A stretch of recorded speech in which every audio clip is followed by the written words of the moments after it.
Welcome to PCMC Pop Culture Man Children. I'm Mike Bongiorno. I'm your host with the most. Nice. You like that? People like to Yeah, say that in the 90s. Remember they would call Beetlejuice the ghost with the most. that was such a good movie. I'm No, I hope they don't make a sequel to that. All right, so too late. I'm here today with my good friend over there, Ms. Nadia Cater. Miz is good. Okay, so Nadia, we yeah, never talked about this, and I'm so sorry. right. I'm not binary. Okay. It's never come up in conversation, and then I realize that now, and I'm like, it's kind of like, oh right, we talk a lot, but never about gender, Well, and did it's kind of you weird.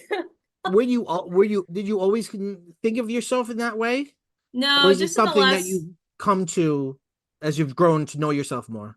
second one. Okay. Honestly, my 30s are my best life right now. I feel like Okay, I because know I, myself better. I was worried that I've misgendered you for like the last 10 years. No, just for the last like year too. That's fine.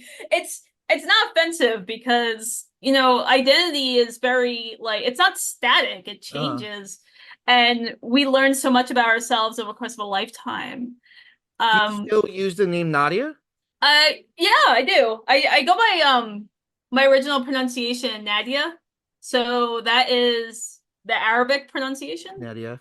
Yeah, it's cool though. It's like, okay, I'm coming into myself, and then now Yeah, yeah, yeah. my good friends I have to like re-come out to people. Like, um, that's also a Yeah. weird experience. But yeah, so Ms. Mix, cool. I use they, them pronouns, NBD, but you never offended Mhm. me. Don't, yeah, so don't worry about that. Well, I will now refer to you correctly. Yeah, that's fine. Thank you very much. It's gonna be hard to not call you Nadia because that's the way I've always pronounced it. But I I can know. nod. He, It was it. Say it again. So it's Nadia. So Nad, Nadia. like yeah, so Nad's like a middle schooler would say Right, right, right, right. balls. And then Ya, like yes queen. Yes queen. So yeah, it's I don't know, I kind of realized like after I moved, no one Mhm. no one calls me by my real name anymore. I Yeah, was yeah, I always bet. Yeah. yeah, and my mom actually told us this many times growing up is like I gave you guys names so that Americans, she meant white people, Sure. so they don't like mess up the pronunciation of your name. So I gave you all three of you names that Americans use and Arabs use. And Interesting. I was like, great, but now I'm in a state where there's like barely any Arab people, so that no one Mm. calls me by my name anymore. And I miss it. So, it changed, but that's cool. And it's okay if you slip up, NBD. We've known each other for so long now. Yeah, It's, we haven't known each other a really long time. we've gone through a lot of phases together too in our lives. It's interesting. Yes. Well, that's what happens, right? Was it Well, like 10 Nadia, years? No, more than it might that. be, no, it's longer. It's definitely longer than 10 years. Yeah. Maybe 12 years, Still 12, right? 13. Yeah, 20, something. yeah. Like, I think we met in 2012, unless it hmm was earlier than that. It could have been, actually. Could have been I 2011. I think it might have been 2011 because I was graduating college Mm. and I talked to you about the grad program that you attended. And we were introduced by a Yes. professor. Yes. And the That was professor the was like, first hey, time we talked. I was being used to shill to you. This professor was like, "Oh, this is Nadia at the time." um, uh, at the time, I'm immediately put in a position where I'm talking about the past. The professor was like, "This person is thinking about going to this program," and I was like, "Well, let me sell it to you." And I've apologized for that since. honestly, as I like reflect on my life, I don't regret going to grad school. That's It's good. given me it's given me a lot like, my career path has changed a lot, but it gave me a lot of soft skills I use.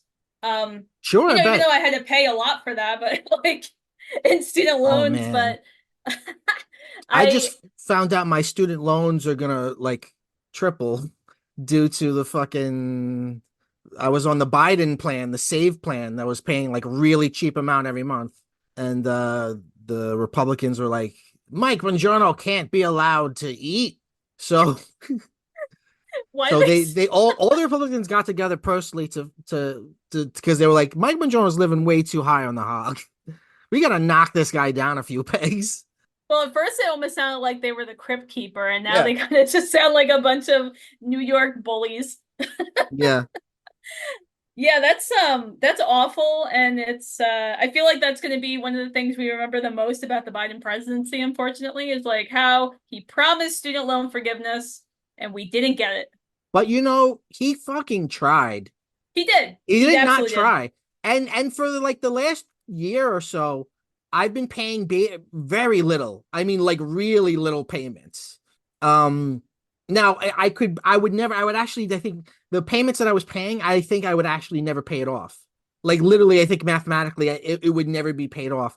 But I also the reason I'm doing it because at the same time I'm in a non-for-profit field, and in 10 years working in a field like that, um you can be forgiven, public service forgiven. So I just want to pay as little as I can for the next, I guess, 5 years. I've been in this field 5, maybe 6 years. Next 5, 4 years, and then be forgiven. Yes, absolutely. Fingers Hopefully. crossed. But it's so hard where we are right now, imagining 4 years in the future, right? Yeah, it doesn't, it Just feels Mad surreal. Max. Like a more mundane Mad Max. Yeah. All right, Oh Nadia, man. let's talk about what we're here to talk about today, which is also a horror film. We talked about a horror film last week, but the one we talked about last week is a really good movie. And And this is this one not. it's a fun movie, kinda. No, it is a fun movie, yeah, but it has a mean streak in it that I wish it didn't have. Okay. It would be more fun if it didn't have the mean streak in it. So when you say mean streak, do you mean monster rape? Yes. Well, I wanted to do a trigger warning, but you just threw it out there.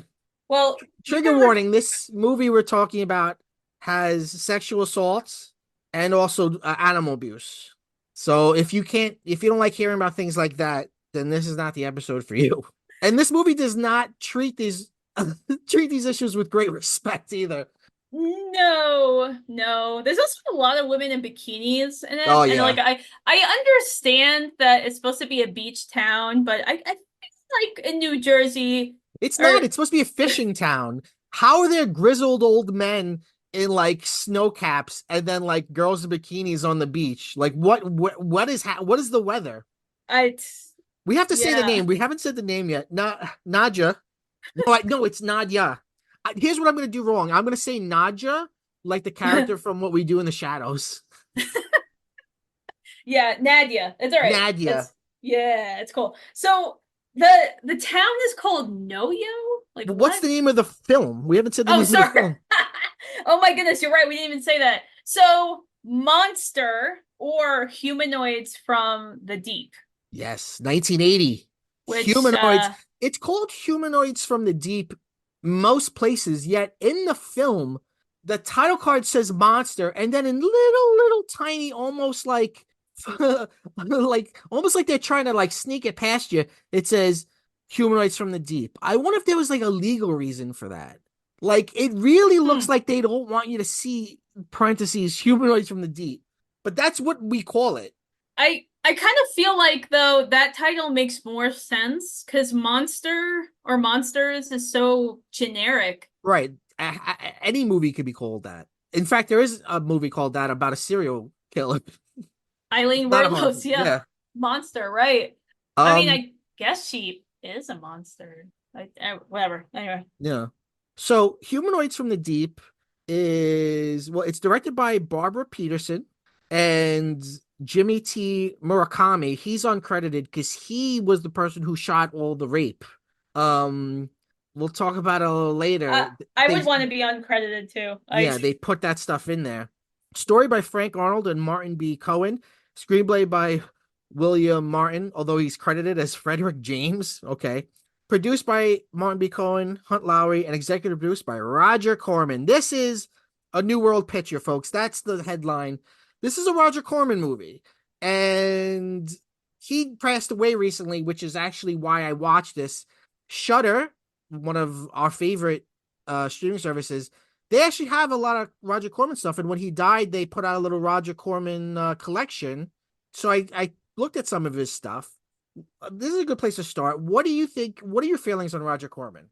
You know, I haven't watched many Roger Corman movies, and I just kind of know him by that reputation of like, I'm gonna produce the cheapest, schlockiest thing possible and just churn it out. Yeah. But then on the Criterion channel, I watched his clips from his adventures in moviegoing, Hmm. and all of his recommendations were so interesting. Like his favorite movies are like good arty movies. Good foreign art house, a lot of them war-based movies. Yeah. And then while he's talking in he has these conversations, his company actually like distributed them. And Yeah. they were like the few places at the time you could get foreign movies distributed in America. Yeah. Especially those kind of. So then you're like, what? Who was Yeah. Roger And then Corman? he'll be like, anyway, when I was producing the film Sloppy Assholes from Outer Space, I said to myself, Boone Well, how would he shoot this? Yeah, he is.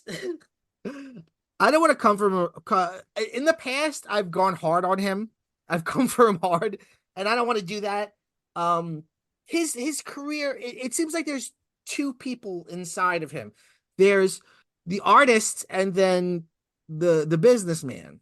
And because when I watched this, I also watched, and I've talked about this before on the show, Bucket of Blood, which is his first movie. And that's like a very good movie. It's a horror comedy that's really good. And he also later on directed a bunch of Edgar Allan Poe adaptations. And he did The House of Usher with Vincent Price. And I think that's a really good movie. So like there's a really good filmmaker in there. But then there's also like Humanoids from the Deep, where after the film's made, he says, this movie needs more nudity and violence. I think you should add more scenes, and I think the humanoids should actually rape female victims. And that's when the director was like, "No, I do not want to be a part of that." And he was like, "Okay, I'll have someone else shoot it then." Who's probably this Jimmy T. Murakami fellow.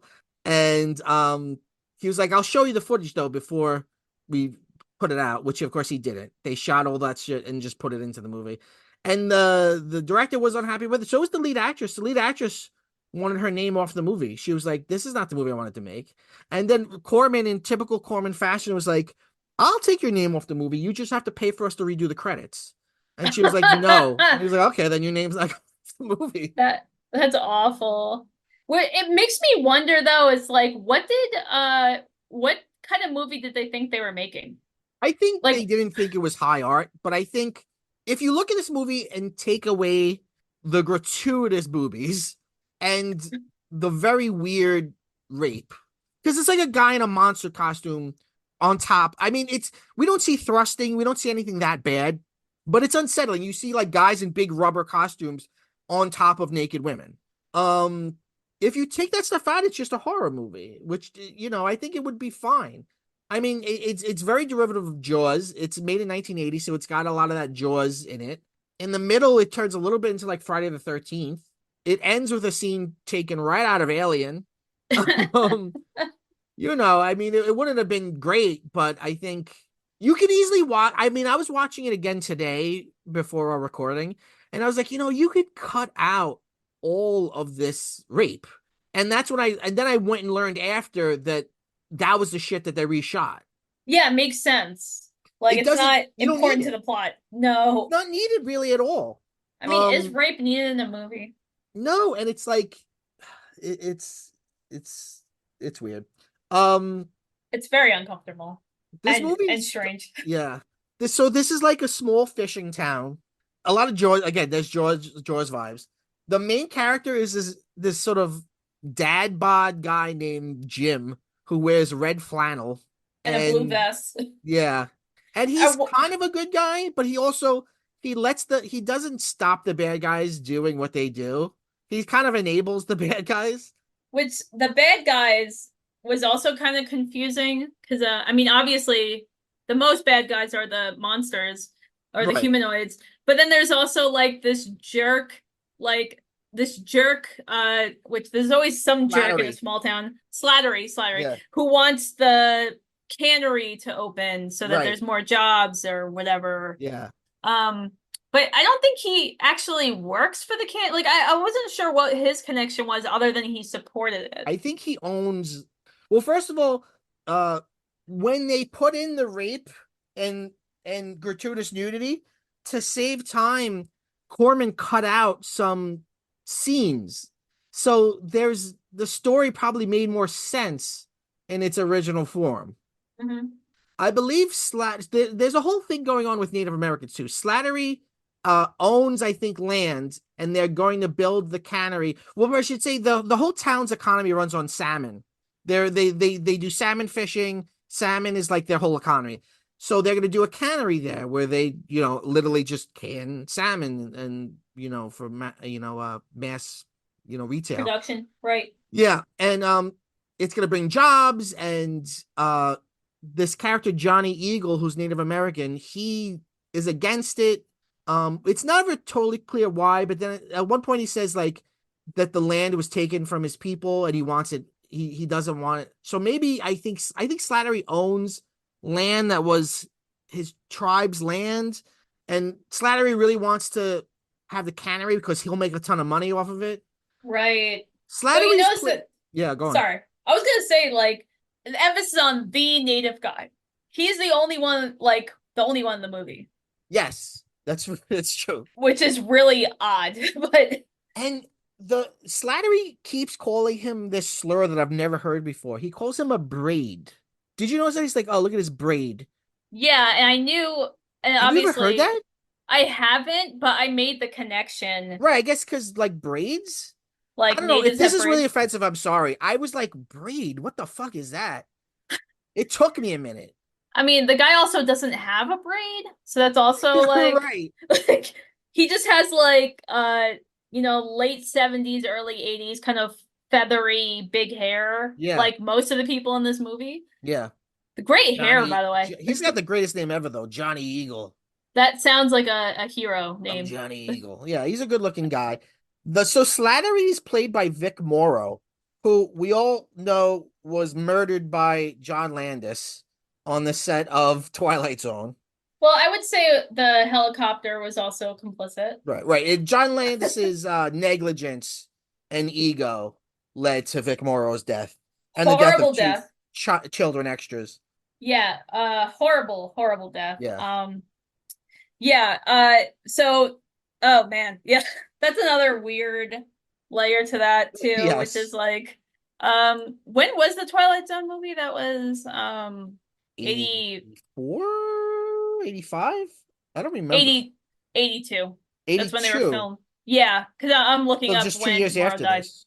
Yeah, so wow, imagine like your the end of your career was the Twilight Zone movie where everyone knows that you died in a scene Yeah. and Yeah. this. I Oh, brutal. So this Um, movie's weird. It's got a lot of weird moments. Um, there's a moment early on where there's a little fat kid who's on his dad's fishing boat and he's like reading comics, and the dad's like, "What are you doing?" And the kid he tells the kid to put gas in the tank of the boat or whatever. And then he thinks it's a big fish, but it's a humanoid monster. And he's like, forget about that. So the kid just leaves the gasoline, he just drops it, and gasoline goes all over the boat. The kid gets dragged into the water and I guess eaten by a humanoid from the deep. It's never quite clear how humanoids kill you. It seems like just touching you hurts you. well, there's always blood, so I guess you kind of assume that they're kind of ripping you apart in some way. But sometimes they strangle you and then there's just blood. Yeah, and It's then like never clear. one of the characters, you're kept as I guess a sex slave in a seaweed kind of Oh thing. yeah. That Peggy. was Peggy. Oof. Yeah. I gotta say though, a movie that I don't know a lot of horror movies that like actually in the movie story kills children, so that was interesting. He eats Uh, this little fat kid, and then the boat explodes. This movie has. It reminds me of Aqua Teen Hunger Force, where they had that running joke that whenever they drop something, it would explode. Like everything in this movie explodes so huge. There's so many explosions in this. There's a scene where a car like careens off of a bridge and then like it explodes, but it's like Hiroshima. It's so huge. It's like I don't know anything about cars, but do cars really explode like that? No. Uh, there's also like a couple of seasons in The Simpsons where if you like watch them back to back, you'll notice that there's like at least two seasons where things would just randomly explode for no reason. And like it's like, oh, the writers got bored. But that's what it kind of reminded me of. Yeah, The it's Simpsons, hilarious. it's it's so bizarre, but at the very least, sort of, they have an excuse for why the boat explodes is because the chubby kid knocks over the gas container where he's supposed to be putting it in to make the winch, like pulling up the supposedly huge salmon. Yeah. Um, yeah, so that kind of makes sense, but then like the rest of the movie, you're like, okay, why are things exploding? Right. Right. um, Yeah, it's in some ways this movie is taking it's taking a lot from a lot of places, but its essential story I think is taking a lot from Creature from the Black Lagoon. Even though there's multiple humanoids, although you only ever see three at a time because they only had three costumes, but there are multiple humanoids. But in that in Creature from the Black Lagoon, the creature is attracted to a human female. It doesn't sexually assault her. It's just enamored by her. So maybe that's what Corbin was thinking about. well, I mean, that also happens in King Kong, in That's true. probably Mighty Joe Young. So I think that's kind of a normal thing. It's just that Roger Corman was like, okay, I'm gonna take this idea and then I'm gonna really rev it up 80s I'm gonna style. have these monsters rape human women. I I still can't believe that was a choice, but like Yeah, and when the character Peggy is attacked, the monster like rips her bikini top off and you see her boobs. you And I see have to her boobs say, a lot. this is a problem for me. Not boobs, but a scene like that is a problem for me because see, I think look, sex and violence are linked, whether you like it or not. One is death and one is life. They're both carnal, they're both transgressive. To see death and sex in a movie um felt like a rebellious act for the viewer. But the Mm. thing is, I think a horror movie should, in my opinion, the sex and death need to both be there, but there needs to be a line between them. Like if I'm seeing a scene where a monster's raping a girl, like how am I at the same time also supposed to be looking at her boobs and going, "Oh, cool, boobs." You know what I mean? They can't be happening simultaneously. Does this make sense to you? I mean, I feel like I've seen it before. It's kind of Oh like, yeah, but every time it to me the worst example of it is in the Friday the 13th remake. There's a scene where a girl is skinny dipping and she like tries to hide under a dock. She's in a lake and she tries to hide under a dock and Jason like puts a machete down through her head. So she's stabbed in the head and then to pull his machete out, he pulls her body out of the water and you see her boobs. So in one shot it's the violence and the sex like right on top of each other and it's like, no, no, no, it's not together. And I'm not trying to kink shame people that are into S&M. That's not what I'm talking about. I'm talking about there's a certain visual pleasure in violence, okay, whether you like it or not. That's one of the reasons young people like these kinds of movies. And there's visual pleasure in seeing bodies. It's when they're together for me that I have a problem. And I'm not prudish at all. In fact, I think one of the problems with contemporary cinema is there's not enough nudity. Like there's not, did you see Challengers? yes, Did you like it? I liked it. I loved it. I thought it I was loved it. great. Yeah, I thought it was great. But if Challengers had been made in the 90s, it would have had at least three more sex scenes and some nudity. The only nudity you see is male nudity, which is fine. You're always happy to see more penises on film. It shouldn't only be Sure. women. But for a movie that could have been so sexy, I felt like Challengers was actually a little bit chaste. I would say it is a movie that is very sexual, but it's very sexual in a way of like the mind games. So I Hmm. think the nudity, if they added more nudity, it would actually be a distraction. I also have Okay. never seen as much male nudity in a movie that wasn't, I guess, pornography. Yeah. And that was interesting. Like it was like, okay, there's male nudity, and then there's a locker room scene where every man is naked. Just It was Yeah. like the director was like, "This is the one time I'm gonna get this shot, so I'm gonna put as many penises as I can." Okay, I um, understand what you're saying. But yeah, in general, contemporary films are very sexless. And I you know, wonder if it, there are some people that talk about that millennials and Gen Z have less sex than earlier generations. Um, okay. so maybe that's a part of it. I don't know. Part of me wonders if it's because of the proliferation of, you know, um, ready on demand porn.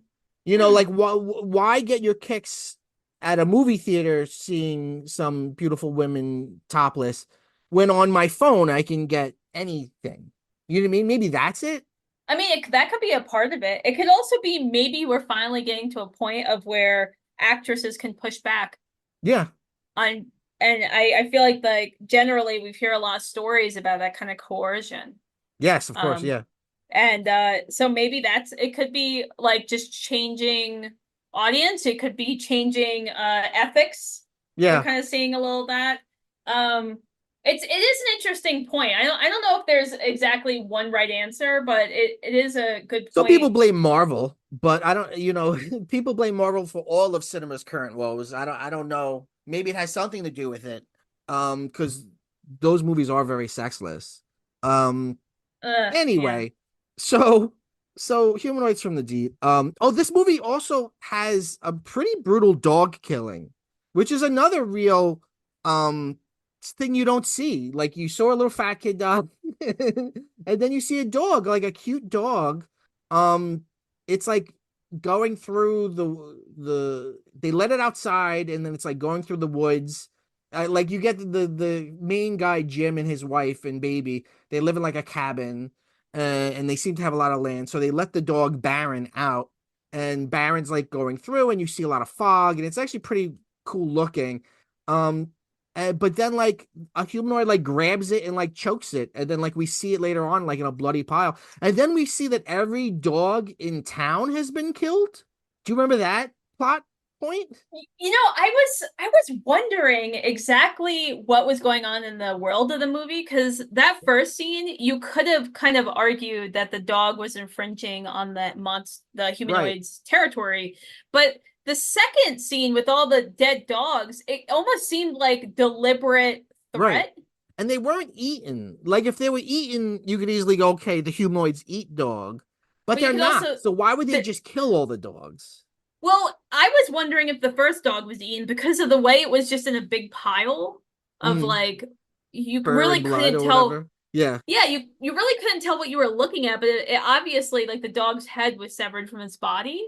So it kind of looked like that. And then the second, it's like, okay, if they're intelligent, does that mean they're exterminating to take over the town? Like the movie Well, that's itself another isn't thing we totally could talk clear. about, which is their level of intellect, because it varies wildly from scene to scene, is all over the place. Like, and there's one at the end, and let's jump all over because this movie's we don't need to fucking go through this with a fine tooth comb. Um, it ends with like a big they call it Salmon Fest.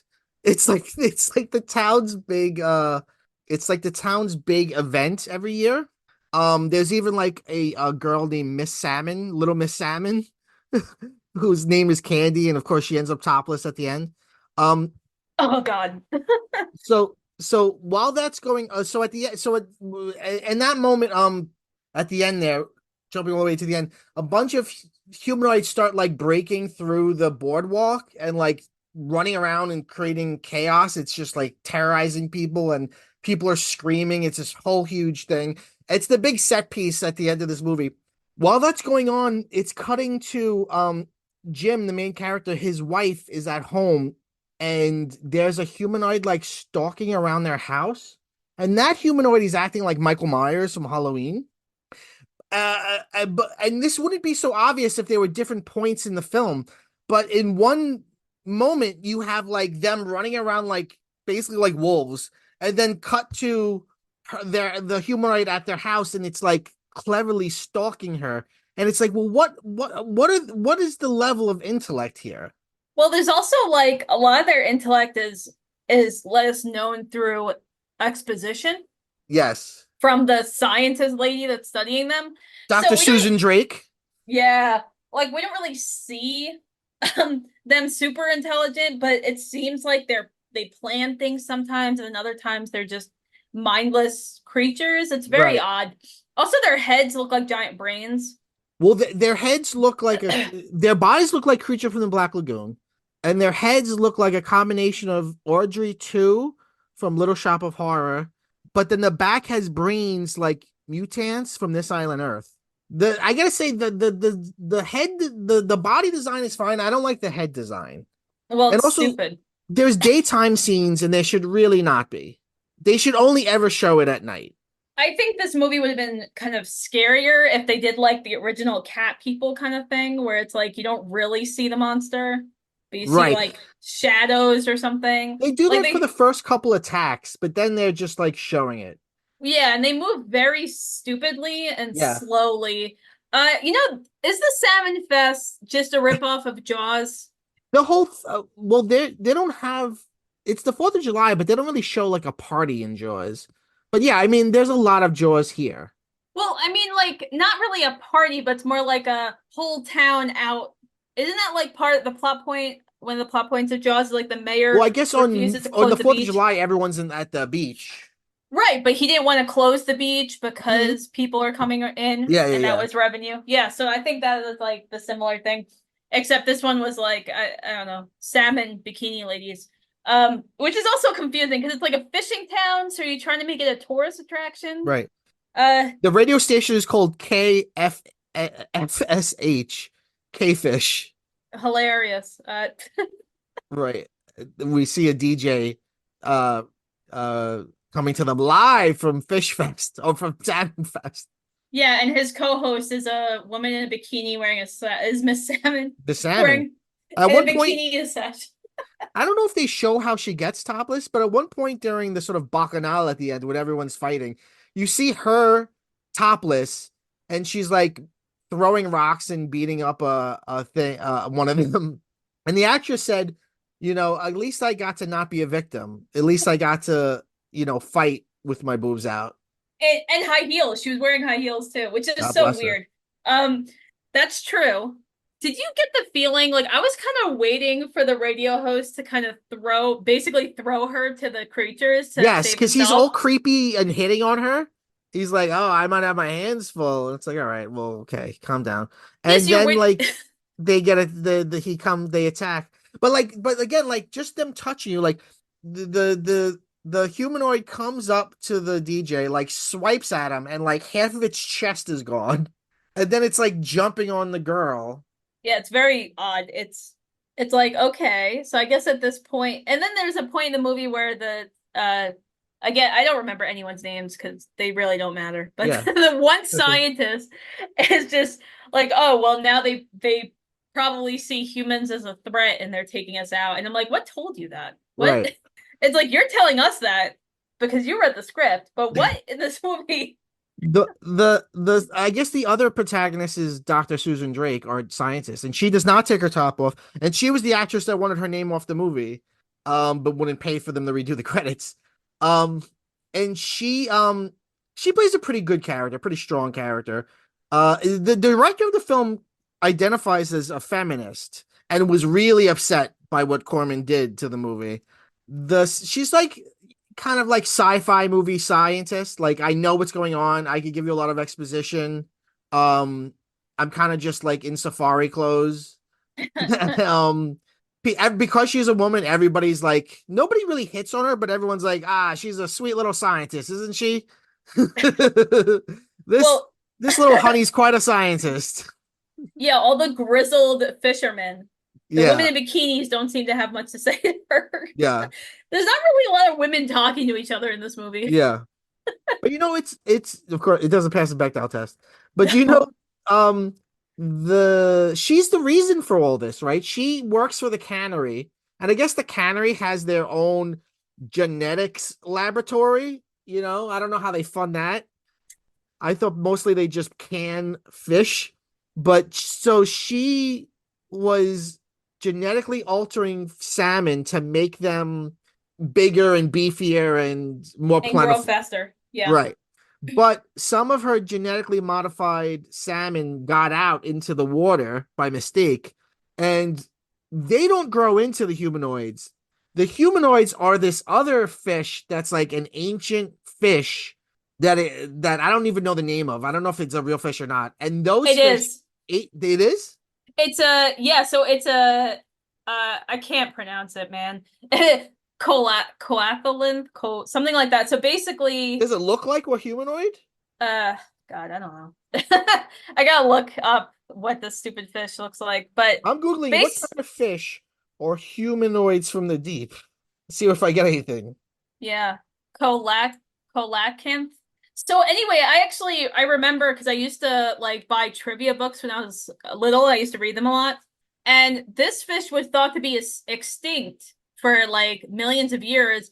And then like in the 1900s, a fisherman caught one, and then it turns out that they're still around and barely changed. Oh, So that really? part was true. Which makes me think Roger Corman opened up a newspaper and saw that story and then just kind of like decided that's what he wanted in the movie or Mm. whoever wrote it.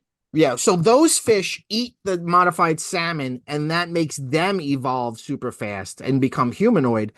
And even though they're evolving on their own super fast, they want to mate with humans to make hybrids with us, I guess. Which I don't again know. is like how do these fish creatures know that that's going to happen? Or Right. like or how does a scientist know that's their motivation? But Is if they've my been evolving on their own, like why would they even need that? It just feels like Corman was like, I really want sexual assault in this movie, and how do I write it into it? yeah, that's that's that's basically it. I'm also confused into why an old fish eating a newer species of fish, genetically modified or not, means that that's going to mutate the fish. I don't know. It's also like, does that mean that the fish are mutating and then breeding on their own, or are all of them just mutant creatures that came from eating the salmon? Mm, Like, could they do they lay eggs? I I don't mean, know. Right. I don't know. I feel like they right. Did they just form were they fish that ate those salmon and then changed, or did they give birth to this mutated whatever? Oh, I don't know. You know what, man? I've already thought too much about this. yeah, we It, thought more about this than anyone that worked on the movie did already. Um, or gave a shit about. did you Um, did you notice like when we're seeing more of the humanoids, they start kind of moving like dinosaurs in a way. Like they have yeah, big tails and they're just kind of like moving their arms like this. They're really long arms for some yeah. reason. Depending on who was playing the humanoids, they were playing them any way that they wanted, really. We haven't talked about the most insane scene. Okay. Do you remember the ventriloquist scene? That was the weirdest move. Like, why did that happen? It's clearly a reshoot because there's Right. full frontal nudity in that scene. So at one point in the middle, there's a we cut to characters we've never seen before, and they're in a tent on the beach. Which is that a thing? Do you put a tent on the beach? I That like isn't that for like more grass? I I guess I think so, but it's also like it looks cold when they shot it. Yeah, So yeah, like why would you go to the beach in cold weather right. to camp? Yeah. Yeah, it doesn't make any sense. Yeah, so keep going this bizarro scene. we see we see the tent and we hear a woman say, come on, let me see it. Oh, come on, show me more than just the head. I want to see the whole thing. Right, very suggestive. And then we cut to a fucking ventriloquist dummy and a guy holding it, working it, doing an amazing job making it speak. um and it's because he had the head like in its shoulders, so she brings the head out, and he's like doing a shitty ventriloquist act, but this is getting her hot and ready. And like he even says like, he works all the time for me. Like this is your move. You pull out the ventriloquist dummy and that's what gets you laid. So she takes off all of her clothes Naturally, yeah. naturally. And then a humanoid from the deep comes and attacks them again, swipes him. He's like half of his back is gone. And then she runs down the beach totally nude. She has pubic hair. but she's nude, and then she runs right into the arms of a different humanoid. But I don't know if you noticed this. While the humanoid is attacking the guy and trying to grab the girl, you see a few shots of the ventriloquist dummy moving its eyes like it's watching. Now, this is probably just a joke, but if read literally, this is a world wherein both there are mutated humanoids from the deep and magic living ventriloquist dummies. Because the guy's already dead. Who's controlling its eyes? The humanoid, No, naturally. it's just looking on its own. It's such a weird setup for like you could have had any reason those people are on the beach having sex or about to, Right. and like You don't need the ventriloquist. I mean, look, what Corman wanted was the nudity, right? He wanted the girl to take her clothes off. Why did you? What's with the ventriloquist dummy? Like, what? I mean, I'm sure he was laughing about it when he put it in. Like, I think it's just a very specific joke for one person. Maybe like he's like the dummy's like Slappy from Goosebumps. Like it's alive. It's a whole nother thing going on. It's a whole nother mystical story happening. I don't know what else happens in this stupid movie. At one point, I don't know if we've said, but like there's the major troubles between Slattery and Johnny Eagle, and Slattery's being racist to him. And at one point they fist fight, and Slattery blows up Johnny's house. Again, it explodes like it's Hiroshima. It's ridiculous. Um, but then at the end, when the whole craziness is going on, there's like a dock that's collapsed, and uh Slatter is like holding on for dear life, like he's gonna fall in and be eaten by a humanoid. And then Johnny Eagle saves him and shoots the humanoid, and then like picks up Slattery, and they've been like at odds through the whole movie. And Well, that's how racism ended. well, it's also interesting because the movie tries to redeem Slattery because at one point through the whole mess, a child runs up to him and is like, "Help! My sister fell in the dock." For some Yes. reason, everyone around, he goes to the stranger. So Slattery runs back to save this little girl. I think a blonde little girl, the ones that need the most saving. Yeah, sure. And then the humanoid gets him, and yeah, it's very odd because it kind of it feels like it's trying to earn that moment, but like Slattery for most of the movie believes Johnny Eagle is behind all of this. He blames Johnny Eagle for the dogs dying, Yes. Right, because we did say um Johnny Eagle's dog is the only one that doesn't die. and then it dies later. Yeah, because Slattery kills it. Yeah, we don't see that, but that's kind of like what the Right. movie wants us to think. Yeah. Right. Which is, and he also blames him for like he has people follow him. Like He he explodes his really, house. It's a whole thing. it's a whole thing, and it just kind of like it does feel unearned. Like And the Jim, our so-called hero, like kind of defends Johnny, but not enough. Like he really doesn't stop Slattery. and it takes quite a few punches before he steps in when Right. they're fist fighting Right. outside the weird dance. Right. So the banjo kind of like, which is like, where is this town? Like, Yeah. Yeah. because The whole salmon fest is insane. Just the idea of it. What about you brought up something great. There's a great image of a merry-go-round. oh my goodness. So like during the Salmon Fest, which is basically like a state fair kind of thing, but more I guess more regional, like because at one point the mayor or Slattery, someone important, boring guy was like, people are gonna be coming from 200-300 miles away Yeah, or yeah, whatever. yeah. And it's like, okay, sure. And so it's a whole fair, and there's one point where there's people on the carousel, and there's just a humanoid on the carousel, Yeah. person slowly like chasing them, and it's like, what on earth? Why are they still on the carousel? It's ridiculous. That whole scene is ridiculous. There's a shot stolen right out of Jaws. There's a shot where there's a little girl sitting on the ground, scared and alone, where while people run around in chaos around her and she looks bewildered. That shot is right out of Jaws. It's like shameless pulling. Like that's nothing. Oh It's yeah. not like there's a difference between homage and like I'm gonna do this almost shot for Oh shot, no. but way cheaper, you know? And Yeah, that's like and it's not yeah. homage. And Corman had already made Piranha, which is also a Jaws ripoff. And Piranha was directed by um Joe Dante, who did Gremlins and The Burbs and stuff. And he offered this to Joe Dante, and Joe Dante didn't want to do it wisely. Um I mean, I wouldn't want to do it. So I mean, you already did a Jaws ripoff. You know what I mean? You already did one. Uh, Even the opening credits, like it begins with like the POV, like it's underwater imagery that looks like the beginning of Jaws. There's a lot of Jaws at the beginning, but then in the middle, when it's killing just random teenagers, it really feels like a slasher movie. I couldn't tell if they were actually teenagers or not because they kind of Well, no look. one's a teenager in a movie.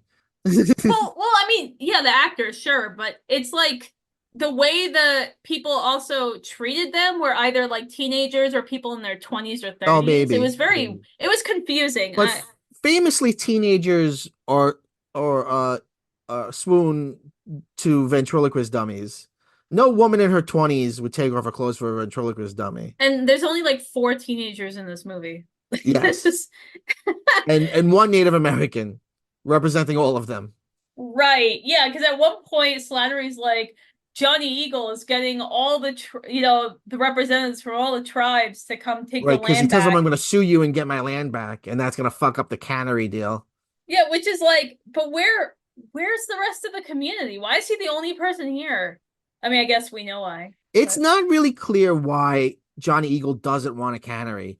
I mean, it will bring jobs, and he doesn't know that they're genetically modifying fish and being weird. They're just a cannery. I mean, you're already a fishing town. What do you have to do? You have to like bring the fish. You have to transport the fish to a cannery somewhere else.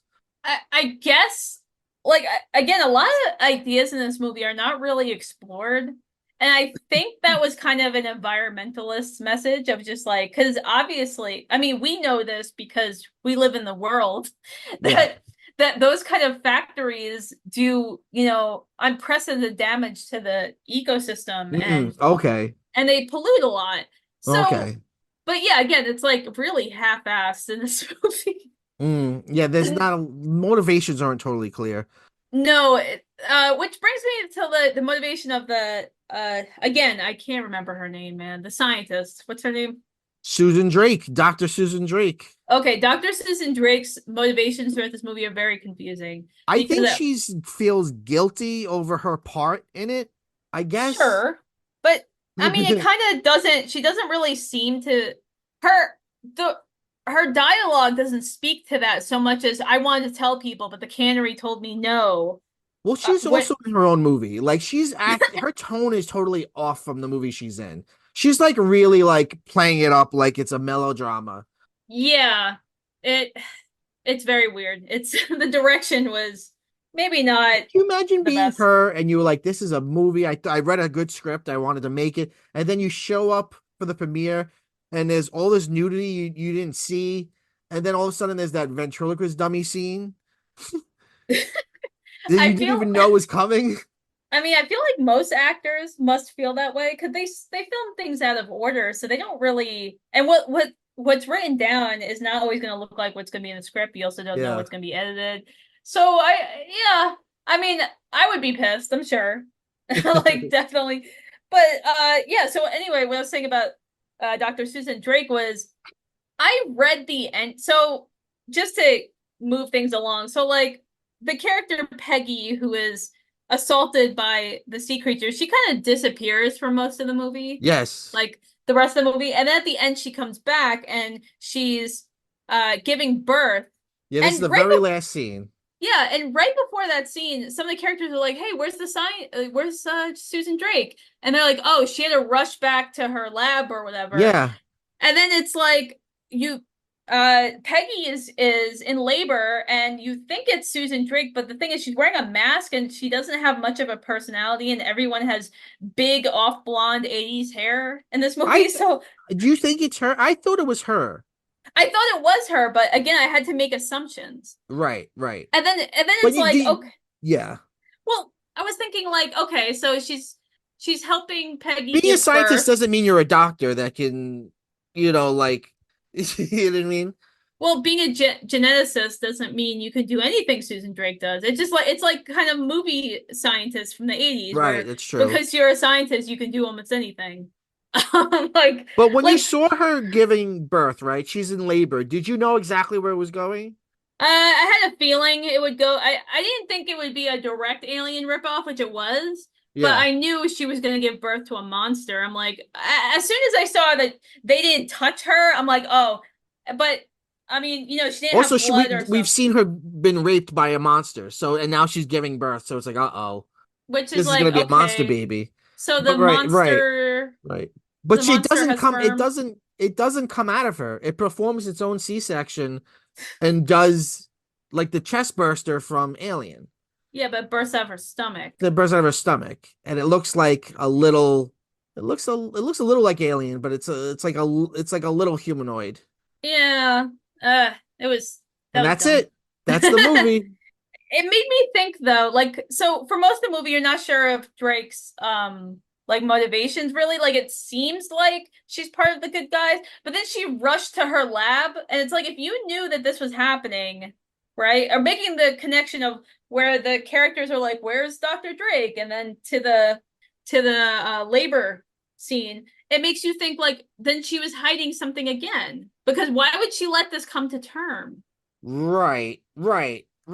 I mean, she she did have a boyfriend that um That wore jean jorts, yes. yeah, who got killed and they were sexually active, so maybe she was like, I hope this is my boyfriend's baby Which you and not have to that make that humanoid from the deep. which you have to make that assumption again. Well, you think? Well, I mean, if they, what do you call it? Like, we're thinking about it so much more than they ever thought about it. But like, if Yes. they do like a sonogram, won't they see a humanoid? Like, oh, it's a, what is it? It's a humanoid from the deep, actually. Well, it's also like how long was she pregnant? Because we don't know how much time has passed. But again, the if they went through that whole exposition of the salmon breed and mature faster, so you have to assume that the humanoid baby would go through a life cycle faster. Right. Um But so but there. if that's not the doctor at the end, and you might be right, it might not be. Um, then one of our major characters just it doesn't. We don't see her again. Just off screen, they're like with dialogue. They're like, "Yeah, she's fine. She's over there. Don't worry about her." Yeah, it's very odd. I know there are sequels to this. I do not want to see them. There's a remake in 1996. Oh Um, God, that must be we terrible. just a couple of weeks ago did the movie Clueless. Christian from Clueless, I believe, is in it. Um, I don't remember. I was very active in 1996. I don't remember this. Like because I loved horror. At that time, I probably would have been like, let's watch Humanoids from the Deep. I can't imagine it's good in any by any stretch of the imagination. Just reading the first paragraph on Wikipedia, Yeah. I would say no. Um, Any wild changes in the story? the United States Army conducts experiments on death row inmates in an attempt to create the perfect amphibious soldier, and the resulting man-fish hybrids escape to the open ocean. Over the next few days, several people are killed by being pulled into the sea and drowned, Okay, so it's the military, not capitalism. which is Yeah. okay. Slavoj And Žižek would be like, the humanoids from the deep is ideology. I I can't imagine him sitting through this movie. At 80 minutes, it feels long. Like But I know for a movie that's barely a movie, it feels long. You're like, it oh, let's drags keep a lot. going. It just Well, because it spends too much time cutting away to characters we haven't met before and don't know and they all to kind of just look the have them same. die or show us their boobs. They're just so generic. Like they really, it's hard to keep track. Except, again, like Dr. Drake is the one scientist, the one woman in the movie that, uh, well, I guess except for Jim's wife, who isn't topless at some point or Right. bikini. And I can't remember her name. She's Jim's wife. Very strange movie. I wonder if they talk in the 1996 version. That would be Would this hilarious. movie be better if they spoke? Oh man, I have no idea. I feel like, well, look, like, going back to what I said when we first started this episode, this movie's silly and stupid enough that it could be fun. I just and it is fun. I could see someone enjoying this for what it is.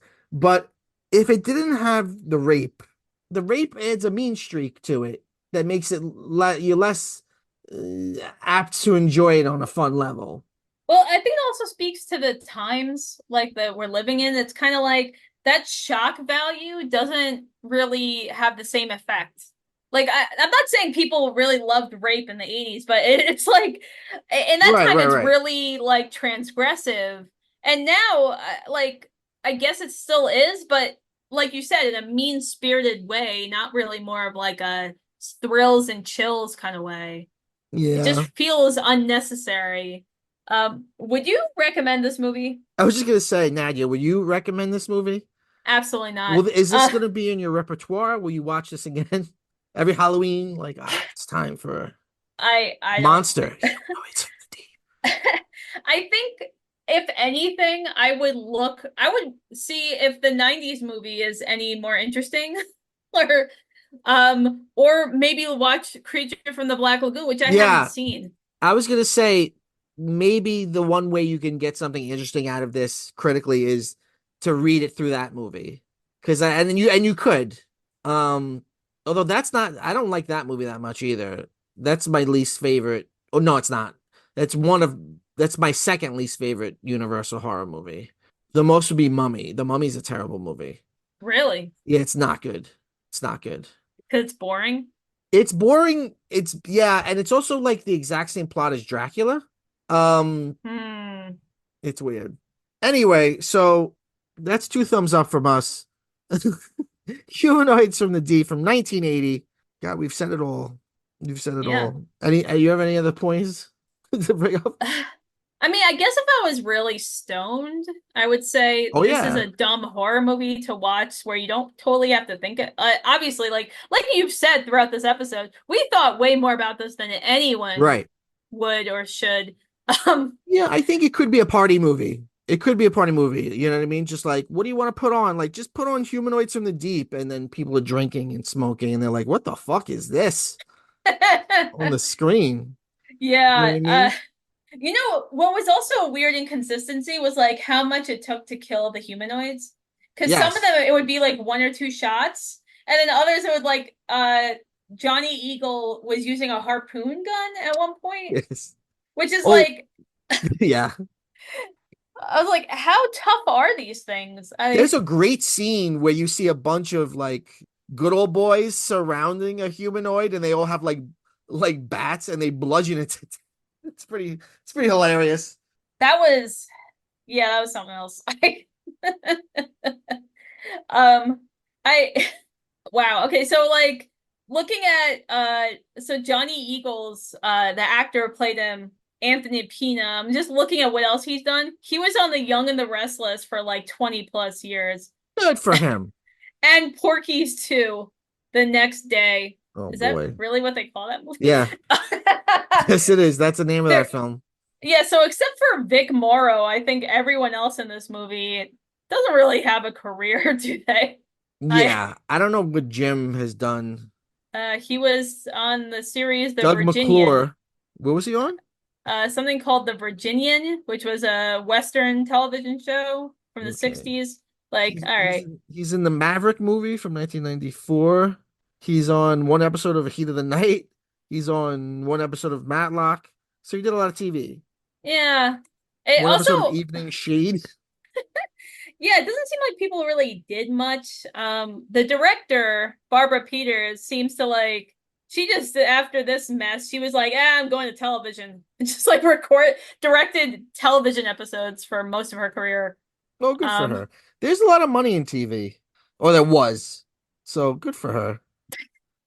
Good for it her. it kind of seems like though it's like this movie ruined films for her. Like I don't Can you imagine the only movie you make is Humanoids from the Deep? well, I mean, what did Jimmy Murakami work on? Like Who uh knows? He won't even use it's his name. yeah, actually looking at it, it's a lot of television stuff that no one remembers. Like that's Yeah. a lot of his credits don't even have Wikipedia pages. You can't even see them.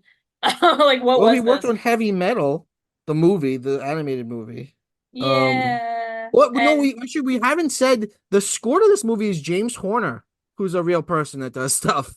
oh, okay. So there's some talent here working here. I mean, I would say Vic Morrow was also a talent. Yes, he's probably the biggest name in this movie, or at the time. Yeah, and he's not even really a main character, sort of. No, I mean, no. like, But he does wear a watch on both his wrists, which I don't know what that means. Is that a sign for something? I, Is that like opulence? Like I'm super rich, I have watches on both wrists. It's a I weird think, choice. yes, I think that's it. All right, let's end this episode. Uh, this has been PCMC. We are your one-stop shop for pop culture ephemera, movies, TV, comics, listisodes. We talk about old stuff. We talk about new stuff. We talk about trailers. We talk about entertainment news. I was joined today by Nadia Cater. Thank you so much for being here. Thank you for having me. These are always fun, Mike. We end every episode by saying, Go bye bye.